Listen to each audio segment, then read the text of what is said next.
Beltane Eve, 30th April, 1567. I am in such an excitement, I can barely wait for evening. Can we go yet?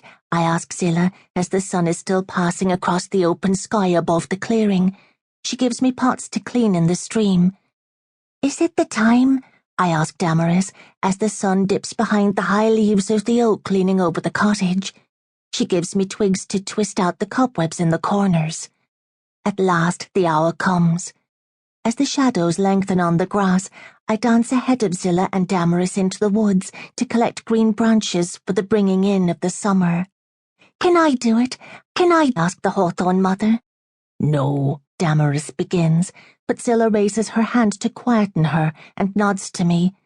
Gleefully I stretch my arms around the ancient trunk in the middle of the grove, rest my cheek against the gnarled bark and whisper close, "Let us take your wood, hawthorn mother, to fill our house this Sabbath night."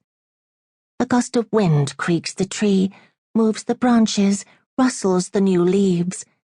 I smile at Zilla, then begin to twist one of the thorny boughs to break it. But the branch will not be snapped. It snatches itself back, whipping its barbs across my cheek, leaving rows of thin, bloody lines. In stinging tears, I run to Zilla's arms. She glances at Damaris, then, without a word, moves me to the edge of the thicket. While I wipe my face on my apron, the two women quietly gather the green branches.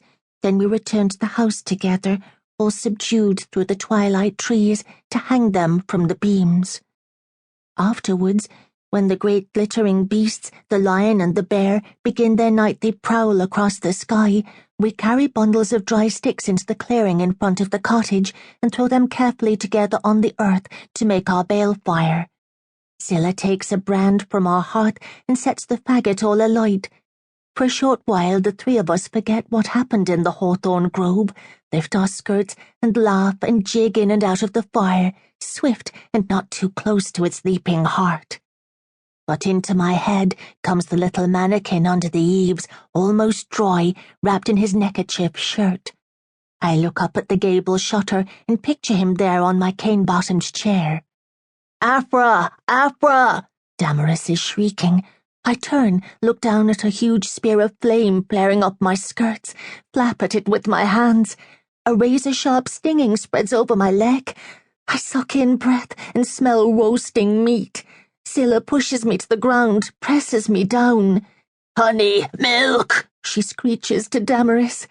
With shuddering breath, Zilla heaves me up in her frail arms and lurches towards the cottage. My head is pounding. I cannot be quiet.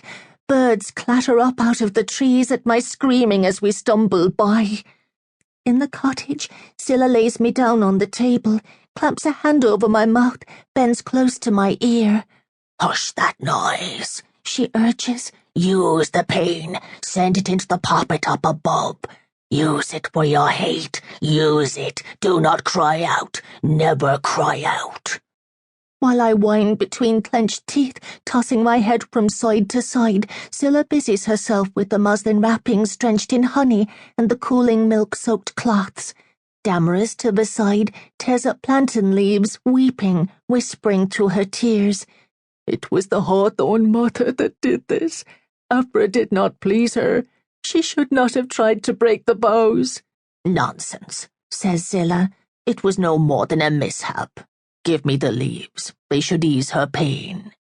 I try to do as Zilla says, send the pain into the little mannequin drying on the chair up in the eaves.